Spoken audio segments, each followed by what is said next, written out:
Un article écrit par Elisa Rojas et publié sur le site internet Aux Marches du Palais le 6 novembre 2016. Malgré le handicap, entre guillemets, j'ai un nouveau message pour vous, amis journalistes. Chers amis journalistes, parmi les tournures fétiches, dont il faudra un jour faire la liste exhaustive pour le bien de l'humanité, parmi les tournures fétiches que vous affectionnez dans vos articles consacrés au handicap, j'aimerais m'arrêter rapidement sur le désormais fameux et obsessionnel « malgré le handicap ».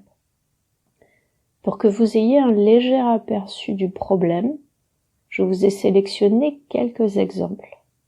Il s'agit ici de titres, mais la formule se retrouve également, pour notre plus grand bonheur, dans le corps même des articles.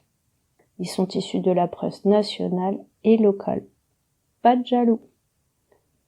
Des outils pour apprendre malgré le handicap. Le Monde, 10 décembre 2015. Pilote malgré le handicap. Libération, 3 juillet 2006. Être mère malgré le handicap. Le Figaro Madame, 9 décembre 2012. Trouver l'amour malgré le handicap. Paris Match, 1er avril 2015. Olivet, département 45.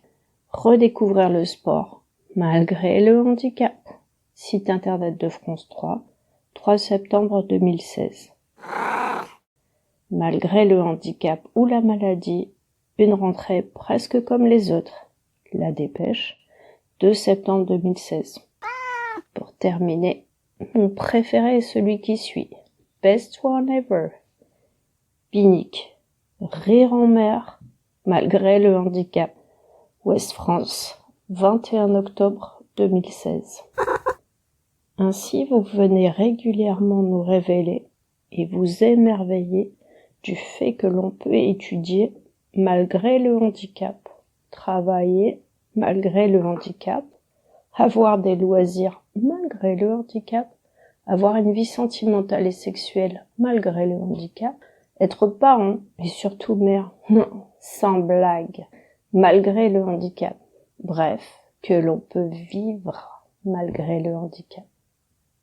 Que nous apprend cette magnifique formule, si ce n'est le caractère à peine croyable, hors du commun et éminemment paradoxal de ces situations? En utilisant cette expression, beaucoup d'entre vous imaginent sans doute sortir des sentiers battus. Son utilisation frénétique devrait pourtant vous mettre la puce à l'oreille. Après tout, ce qui est placé avant ou après, malgré le handicap, ne vient-il pas utilement démontrer que tout est possible aux personnes concernées, voire suggérer habilement les difficultés qu'elles peuvent rencontrer, mais aussi surmonter? Que nenni! La tournure vient simplement souligner et confirmer, sans le questionner, que votre postulat initial demeure invariablement le suivant. Il est communément admis et non contestable que par essence, le handicap empêche de réaliser tout cela et n'est pas compatible avec une existence ordinaire.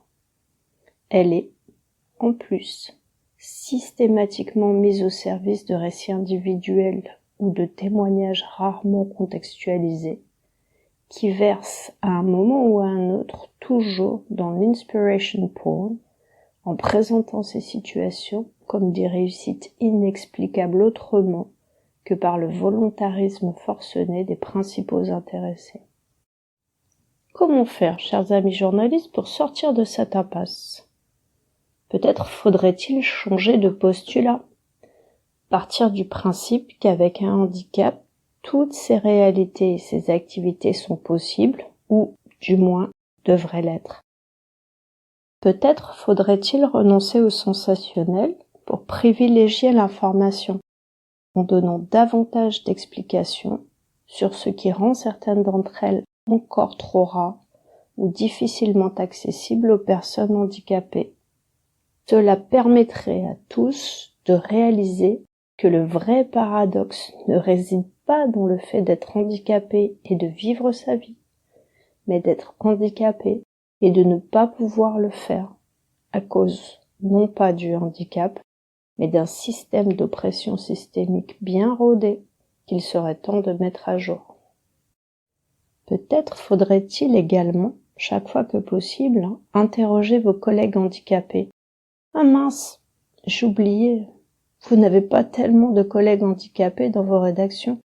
Vous êtes-vous déjà demandé pourquoi?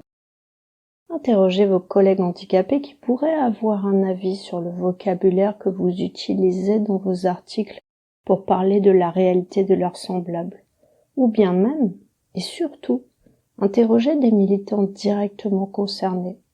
Un exemple totalement pris au hasard, allez sur clh2e.org. Des militants directement concernés par le handicap qui consacrent une partie de leur temps libre à faire de la Zumba. Bon, d'accord, il n'y a que moi qui ai fait de la Zumba. Mais aussi à s'interroger sur ces questions passionnantes de terminologie et de représentation.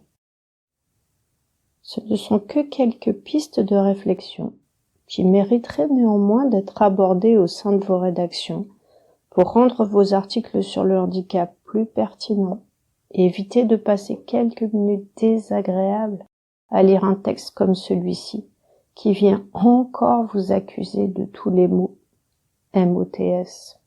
Je vous prie de croire, chers amis journalistes, en ma parfaite considération.